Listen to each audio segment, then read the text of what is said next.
जय जिनेन्द्र। आज का विषय है बीजाक्षर क्या है। मुझे भट्टाकलंग स्वामी ने एक प्रश्न पूछा कि पंडित जी बीजाक्षर क्या है। सिद्ध चक्र विधान के अंतर्गत हम दिशा संबंधी बीजाक्षरों को पढ़कर अर्घ्य चढ़ाते हैं। क्या है ये बीजाक्षर, क्या होता है इनको पढ़ने से। आइए बात करते हैं थोड़ी सी। आ ई उ आदि तथा का खा गा घा, ये जितने भी आ से लेकर हा पर्यंत 64 वर्ण हैं। इनको हमारे यहाँ मातृका कहा गया है।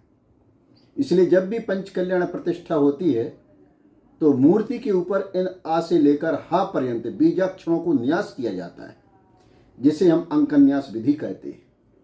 संसार में जितनी भाषाएं हैं वे सब 64 वर्णों से बनी हुई हैं। ये भाषाएं शब्दों से जुड़ी हैं। विश्व में कोई भी शक्ति है तो वह है शब्द शक्ति। ये शब्द ब्रह्म आत्म ब्रह्म को उद्घाटित करने में कारण है। जिनागम में या प्रतिष्ठा विधि में या पूजा विधि में जितने भी मंत्र हैं वे मंत्र इन बीजाक्षरों से बने हैं। ये वर्ण शब्द ब्रह्म है। शब्द ब्रह्म की बीजाक्षरों की शक्ति अनंत है। एक ज्ञानी अगर इस वर्णमाला को अध्यात्म में प्रयोग करता है तो सहज ही हमारे नेत्र बंद हो जाते हैं। इस वर्णमाला को अगर गाली के रूप में प्रयोग किया जाए तो झगड़ा प्रारंभ हो जाता है। इन बीजाक्षरों को करोड़ों शब्दों में प्रयोग किया जाए तो श्रोताओं के नयनों में आंसू टपकने लगते हैं। इन्हीं शब्दों को वीर रस में प्रयोग किया जाए तो योद्धाओं की भुजाएं फड़कने लगती हैं। मंत्र कहीं अलग से नहीं आती, शब्दों का संस्करण ही मंत्र है। इसलिए गाली भी एक मंत्र है। मंत्र का मतलब है किसी को प्रभावित कर देना। किसी को गाली देते हैं तो वह व्यक्ति प्रभावित होता है, तब एक मुस्कुराता चेहरा भी क्रोधित हो जाता है। अतः गाली भी एक मंत्र है। सभा में किसी का नाम लिया कि उठ जाओ, वह व्यक्ति खड़ा हो जाता है। ये मंत्र है उठाने का। बिठाने का भी मंत्र है। उससे कहो कि बैठ जाओ तो बैठ जाता है।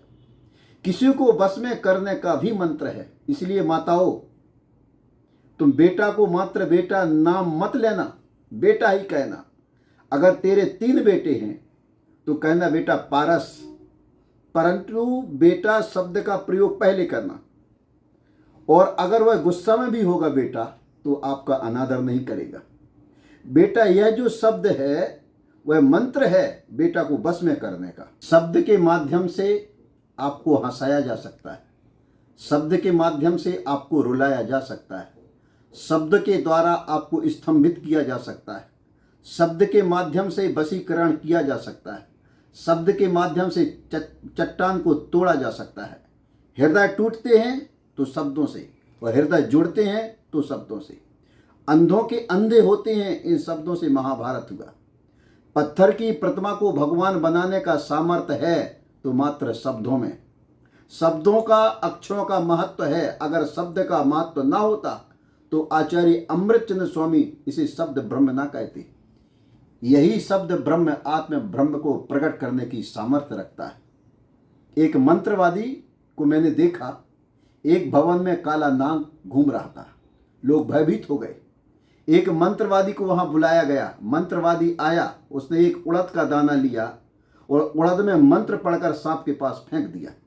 जैसे ही उड़द का दाना सांप के पास आया, सांप बिल्कुल अचेत हो गया, ऐसे जैसे उसके अंदर प्राण ही नहीं है। और जैसे ही मंत्र का समय पूर्ण हुआ वह फिर घूमने लगा।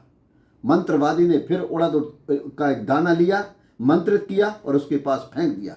सांप फिर अचेत हो गया, शांत हो गया। मेरी समझ में आ गया कि ये बीजाक्षरों का प्रभाव है। जिन बीजाक्षरों से मंत्र बने हैं वह मंत्र भी दौड़ते हुए जहरीले सांप को शांत कर सकता है। बिनघौगा प्रलमयांती साकनी भूतपन्नगा विषम निर्विशतामयाति स्तूय माने जिनेश्वरी।